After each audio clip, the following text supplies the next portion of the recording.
Hello, ho, ho. Oh, good. It's Christmas again.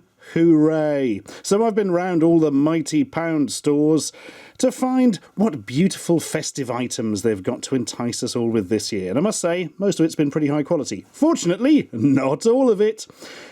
I mean, this banner, for instance, that says Merry Christmas from Poundland, pretty high quality. Unfortunately, I rather stupidly thought it would look good on the sofa without realising, of course, it is far too big. So instead of Merry Christmas, it says Rich. Great. Let's move swiftly on then, and start with a chocolate Father Christmas, or a chocolate Santa, or a chocolate St. Nicholas, or a chocolate tramp who's about to stab you. It all depends really on your point of view. Yeah, this is a classic Christmas treat. It is a chocolate man. That's about all I can say, really. Then they put foil on it that makes it look a bit like Father Christmas. I get one of these every year, generally, in the hope that they will, frankly, look like a big dildo when you take the foil off, as occasionally happens. But sadly, I have never had one quite that good on this channel. Every year I get one, and every year I end up... Well, I always show it first so that I can stop and then start refilming again, as I probably will do with this one. Because, frankly, they're always disappointing and just look like Father Christmas underneath. I'm hoping for a kind of generic one, because sometimes you get, like, witches and things under there from Halloween. But, yeah, this is slightly smashed up when in the bag, which is always nice. And, oh, God, all the foil's coming off. Yeah, this is probably inedible now, because it's been sitting in the bottom of a bag for ages. But, hey, it's Christmas, so we'll eat anything as long as it isn't sprouts. Let us peel off Santa's skin, and what have we got? Ooh. Okay, this year it's staying in. What the bloody hell is this? Oh, what? It's like some... the head looks like a worm. The rest is like Voldemort or something? What the bloody hell is all that about? It's also a really sort of mottled and brown colour for the chocolate, slightly non-chocolatey chocolate colour. Not that you can probably see that through the recording there, but yeah. Well, there we are. Gaze upon the true face of Santa. That is really something quite special, isn't it? And not in a good way. Let's see what the chocolate's like. Yep. Typical Poundland, slightly low quality. Sort of stuff your grandma has hanging from her Christmas tree chocolates. Hooray! There we are, you can sit there and watch the proceedings with your creepy, creepy worm eyes. Right, next up, bleeding elf, innit? Yeah, so, Poundland have taken it upon themselves this year to save children from the small elves by taking baby ones and sticking them in bags so they suffocate. So here's a dead baby for everybody. No, yeah, this seems to be quite a thing this year. That elf on a shelf thing has really, really taken off, which is like a children's book from years ago, but all of a sudden it's everywhere. You can't move for elves on shelves. I'm not entirely sure what the book's about. Something about like an elf that, I don't know, sits on a shelf and then reports everything you do back to Father Christmas, you know, like the bloody CIA or something. No idea. Anyway, there are air holes in here, so maybe this is still alive. We'll soon see if it bites me. I don't really get this, because I can see you're going for sort of, you know, an elf thing, but all you've actually done is make a baby's head with slightly bigger ears and stick it on a really, really cheap, generic baby doll body. And you've ended up with this. Does the hat come off? Yes. Now it looks like it's riding a motorbike. How cute is that? The answer is not at all. It's slightly creepy. There's a lot of glue on his head now as well. Oh yeah, you can take the clothes off, and underneath it is a plastic baby thing. That's a bit crap, but don't worry, because there's some more elf stuff.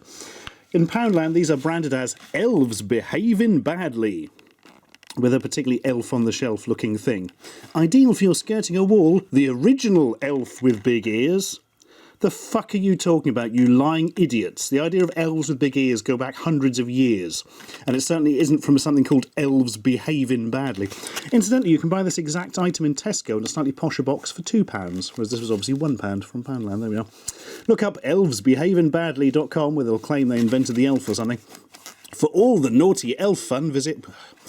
Let's just get on with it. Your elf will arrive into your home through this magical door. Simply use the stick-on pads to secure your elf door onto your skirting, wall, or child's face.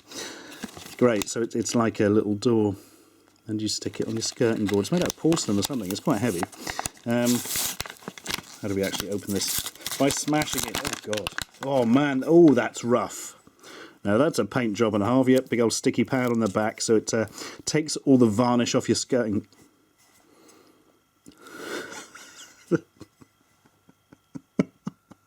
The fucking door don't open. So just literally a solid lump. I mean, I'm not expecting a bloody magical elf to come through, but come on, guys. For the kids to pretend, at least have the door bloody open in some way. Like, that's the single fucking use of a door. That's astonishing. Plus, that would have melted inside. Oh, dear. Wow. That's a thing, isn't it? Weirdly, this has got to be the only thing in the world where the promotional picture looks considerably worse than the actual thing. They haven't even bothered to paint that. But, well, let's put the elf door up. Yeah, keep an eye on it, Wormface. Next up, a very genuine brand indeed. Snow Girl, from that famous Snow Girl Disney film. Yeah, I'm going to... Oh, God, look how distorted that text is, my goodness. Yeah, so this is a knockoff Kinder Joy, I would have guessed, with quite obviously a knockoff Frozen thing going on. Somebody gave me this in the book tour. Thank you, guys. So I'm guessing if I pull this open, it's going to be like a Kinder Joy... Oh, I don't know, actually. Question mark. What is... I'm hoping there's a really bad toy in one half. This is going to be a bit disappointing, frankly. Oh... A filthy boy has laid his eggs in here. Yeah, what? Oh, God. I'll try one. It's probably 5 years out of date. Wow. Sure tastes like it is. Oh, man. That's not good. Well, it's only out of date by 9 months. Yeah, I'm going to leave the rest of it. It's like somebody ate some Kinder and sicked it up and then flies laid eggs in it. But other than that, it was lovely. And what's in the other half? Oh, God, I hope it isn't edible, whatever it is. Come on, come on. It is. Oh, a spoon! In order to eat the horrible chocolate gunk. That's not happening. And like a rubber friendship-based thing. No, it's a hair bob thing, isn't it? Well, I was hoping for a really bad figurine of Anna or something, but nope. Snow Girl! There's no girl like Snow Girl. There's literally no girl, it's just a hair thing. Oh well, great. I'm going to have to eat some more of chocolate. Take away the taste of that. That was monstrous. Well, now socks are a bit of a crap present. Bad news, it's gone meta. Here are a pair of socks that literally say crap Christmas present on them. I imagine these have few uses. I'm thinking work Secret Santa, and that's pretty much it. Yeah, I don't know, it's all a bit depressing when it gets this so self-aware that they're literally making crap Christmas presents with crap Christmas present written on it. Fortunately, we are saved by the beauty of the novelty tie. This is an interesting design, this. Look, you put it on, you see it looks like Father Christmas's front with his belt and his white ruff thing that looks like he spilt Viennetta down himself. But, as ever, press here and you hear a lovely Christmas carol while this really, really badly soldered on, just about to fall out LED flickers. Actually, that's not moving from the packaging, or it will make an annoying noise. It'll make an even more annoying noise when I squeeze it.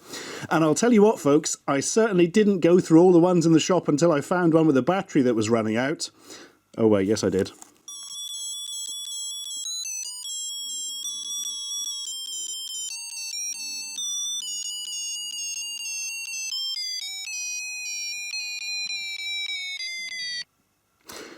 And if you think that was a bad Christmas song, remember that existed. Anyway, here's a lovely reindeer tea light. Now, occasionally I see these things, and they have these big holes in them that looks like they've been blasted into them with a shotgun or something.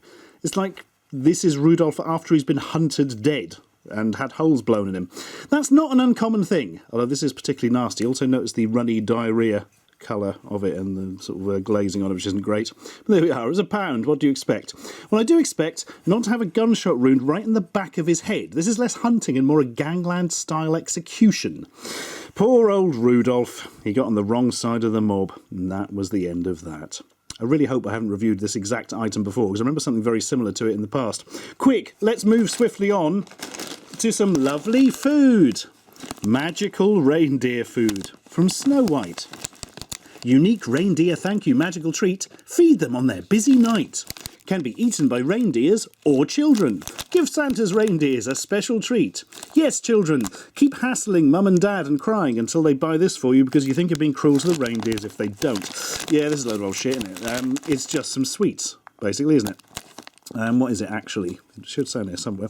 Caramel flavoured hard sugar candy from PMS. Great. Best before end 30th of July 2016. I think when I was sent these, they were in date, but I managed to put them in a drawer and forget about them for years. Ingredients: dextrose, glucose syrup, citric acid, artificial flavours, artificial colours, caramel, E102, and magnesium stearate. Yeah, I'll bet Santa's going to be well chuffed if you feed these to his reindeer. They're going to be bouncing off the walls for hours and then they're going to have shit and diarrhoea everywhere. Anyway, what he's actually like. Oh, God. Oh, it's really dodgy. It looks like some Fisherman's Friend lozenges or something. I don't know if you can see them there. Lovely. Caramel flavoured, apparently. And only 3 years out of date. Go on. Oh, God, it looks all diseased. Look, I'm going to nibble the end off one. Hang on. Oh, it's that horrible chalky stuff. Oh, and they've tried to make it taste like caramel. And it's just leaving a weird aftertaste after something a very sugary hit. And it also tastes slightly of rot, or slightly rot. I don't know if that's in my head, actually, because I saw the best before date. But there's definitely something not tasting too great on there. Oh, thanks, guys. Thanks, everyone. Oh, I'll bet Santa's reindeers are in us for a treat. They're not going to be given any of those. And finally, here's something quite interesting from Poundland. It's from Tumotech. You know, Tumotech. Our best friends. Light up and charge and transfer media with a 1 metre length USB light-up phone charger. Yep. It's basically a lightning cable with built-in Christmas lights. Now, the thing is, I saw these looking exactly the same, but in different packaging, in Tiger. That sort of British version of Flying Tiger, the mainland European shop, which is a very loose way of saying I can't remember which country they're from. Sweden, Finland, I don't know, one of them. Anyway, yes, they wanted £7 in there, whereas it's been to be exactly the same thing in Poundland, and frankly, nicer packaging, because of course all the Tiger stuff has that minimalist white thing. So, I'm quite intrigued by this. I'm going to remove all this amazing stuff. I do like these things. These are fantastic. I like the way they are really awkward, get stuck around everything, you drop them on the floor, then you can't find them, and then they slowly insert themselves into the sole of your foot if you walk over them. They're amazing. Right, so that is obviously the lightning end. This is the non-lightning end. Oh, the plug's a bit far away, I don't know if this is going to work. Hang on. Should have thought this through. But hey, it's Christmas. Christmas is not a time for thinking. Right. Oh, yes. I'm going to have to bring the... and break everything I've ever owned in order to just show you this. It worked. Well, they light up like Christmas lights. I was going to say they're all different colours, but actually just white LEDs in different plastic housings. Does it actually charge a phone? Yes, it does. But does it actually give it any sort of power? Ideally from a cable. I've plugged it into a 2.5 volt output thing, so ideally you'd be wanting it 2.5 amps at 5 volts, so you'd want to be getting 2 amps out of it to charge at a decent rate. But I've also got it plugged in, well, you can't see it from there, but I've got the mighty charger doctor in, which is claiming that it's giving out 5 volts, understandably, but only at 1 amp, which actually I've had worse from cables that didn't have LED lights in. So there you go. Plus, it stays lit up if you're not charging. So there we are. Is it a fire hazard? Probably not, because they do test these things. And, well, that's quite a positive note to end on. But on a less positive note, do remember that each Christmas you have is one Christmas closer to your death. Subscribe for more.